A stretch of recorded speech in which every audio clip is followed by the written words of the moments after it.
All right, let's dive in. When we talk about the Prophet Muhammad's tradition, the Sunnah, it's often pictured as this single, solid foundation of Islam. But what if that's not the whole story? Today, we're going to dig into a really fascinating academic argument that basically splits that foundation in two. It suggests there are actually two very different traditions, one you hear and one you read. It's a pretty radical idea, and it challenges how we think about 1,400 years of history. Let's get into it. So here's our roadmap. First, we're going to poke at the very idea of historical certainty. Then we'll introduce this core concept of a dual sunnah and break down the two proposed traditions, the living, breathing oral one and the written, debated textual one. And finally, we'll see how this whole framework asks us to get comfortable with the mysteries of the past. Okay, so let's jump right into the big challenge here. For millions and millions of people, the sunnah is an absolute anchor, a clear guide for life. But if we put on our historian hats for a minute, a pretty tough question comes up. How can we really be certain about the nitty-gritty details of a life lived so long ago? Now, just to make sure we're all on the same page, the Sunnah is, simply put, the Prophet's example. It's considered the blueprint for a Muslim's life, guiding everything from daily prayers to social ethics. If the Quran is the divine message, then the Sunnah has traditionally been seen as the user's manual, the way that message is brought to life. And this is where we hit that crucial question, the one that drives this whole analysis. After all this time, after centuries of wars, empires rising and falling, and just the simple fading of memory, how much of the original Sunnah can we actually know for sure? And the source material is really clear on this point. This isn't about questioning faith. It's about applying historical rigor. And that question? Well, that's what opens the door to a whole new way of looking at things. So how do you even begin to tackle that historical problem? Well, the source material we're looking at introduces a really powerful idea, the dual sunnah framework. The concept here is that the sunnah isn't this one single thing. Not at all. It's actually made up of two totally different streams with very, very different claims to being reliable. Okay, pay attention here, because this is really the heart of the whole argument. The source asks us to picture two rivers. In one river, you've got the oral sunnah. This is the living stuff, the sound of recitation, the shared movements of prayer, passed down physically, body to body, from one generation to the next. The argument is that something like that is incredibly difficult to fake, so it's highly reliable. But then you have the other river, the textual sunnah. These are the books, the hadith, the histories, all written down centuries later. And according to this framework, that tradition is on way, way shakier ground. And this timeline just hammers the point home. I mean, it's so clear when you see it laid out like this. So look, way over here in the first Islamic century, you have the original sunnah being lived out in real time. But then there's this huge gap, almost 200 years of silence.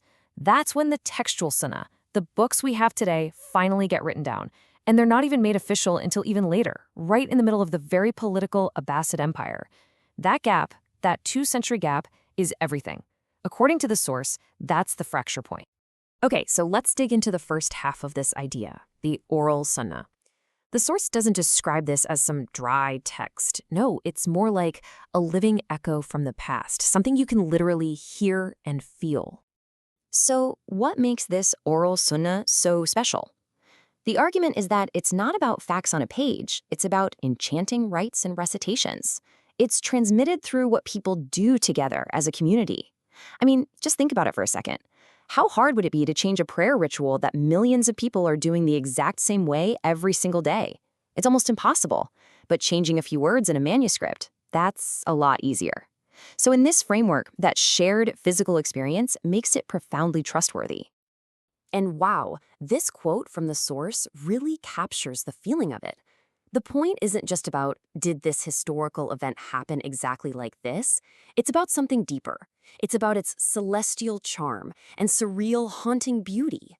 It's an experience, a spiritual connection to something ancient that you just can't get from reading a book.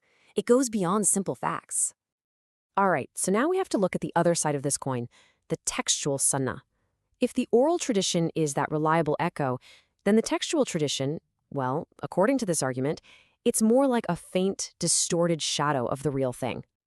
So what's the big problem here? The fundamental critique is this. It's not just that 200-year time gap we talked about, though that's huge. It's the environment these texts were born into. This was not some quiet, sterile library. We're talking about a full-blown imperial age with political drama, civil wars, and different factions fighting for power. And all of that, of course, could have shaped what got written down and what got left out. And to really make this point land, the source uses an analogy I think we can all understand. It describes the era as a chaotic Game of Thrones imperial milieu. The idea is simple, right? History is written by the victors. And in this case, the people in power got to decide which religious texts became official, texts that, surprise, surprise, often supported their own authority. And that just has to make you question how neutral this material can really be. Okay, but wait a minute. What about isnad? The whole science of verifying the chains of transmission, which is supposed to guarantee that these reports are authentic? Well, the source we're examining makes a pretty bold claim here. It argues that the very method is deeply flawed. The research presented suggests that many of these chains might have been, well, reverse engineered, created after the fact to make a particular story seem more legitimate. So that rock-solid certainty the texts seem to offer, from this perspective, it's more of an illusion. So after splitting the Sunnah into these two very different streams, where does that leave us? What's the takeaway? This is where the source introduces its proposed framework for moving forward. It's a concept called BioIslam. So what in the world is BioIslam? As the source defines it, it's an approach to Islam through a modern, scientific, and historical lens. The fundamental starting point is this. The Quran is considered divine, but every single book written after it is a human product. And humans, well, we're fallible. Now, this isn't about just throwing out 1,400 years of tradition, not at all. It's about reading it with a critical eye. And this is key, getting comfortable with the fact that we can't know everything for sure. Okay, that's the theory. But what does that actually look like in practice? Well, it means a pretty big shift in focus. Instead of getting bogged down trying to pull super specific rules from a textual sunnah that this framework sees as unreliable, the idea is to go back to the source code, the Quran itself, and pull out the big, overarching ethical ideas. The source calls these Quranic latent principles. It's basically a move away from a long list of detailed rules and towards a core set of values. And here's a really fascinating, creative way the source helps us embrace all this uncertainty. It takes the concept of the jinn, but instead of thinking of them as supernatural beings, it reimagines them as a symbol for everything about the distant past that we simply can't know, all the details that are lost forever. The jinn, in this view, represent that vast realm of historical mystery, reminding us that it's okay not to have all the answers. Okay, so let's just recap the final verdict here. According to this framework, first, the original sunnah, how the prophet actually lived, day to day. For the most part, that's seen as unknowable, lost to the mists of time. Second, the textual sunnah, the books. The argument is that they're unreliable, a product of that whole political Game of Thrones environment, which leaves us with the oral sunnah, the rites, the recitations, and that is seen as the one treasured, trustworthy echo connecting us back to the sacred past. And I want to leave you with one final, really powerful thought from the source that I think sums up this entire perspective. Unanswerable questions are better than unquestionable answers. At its core, it's a call to choose curiosity over certainty, intellectual humility over rigid dogma.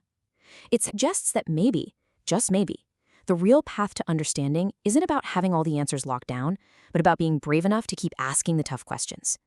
Thanks for digging into this with us.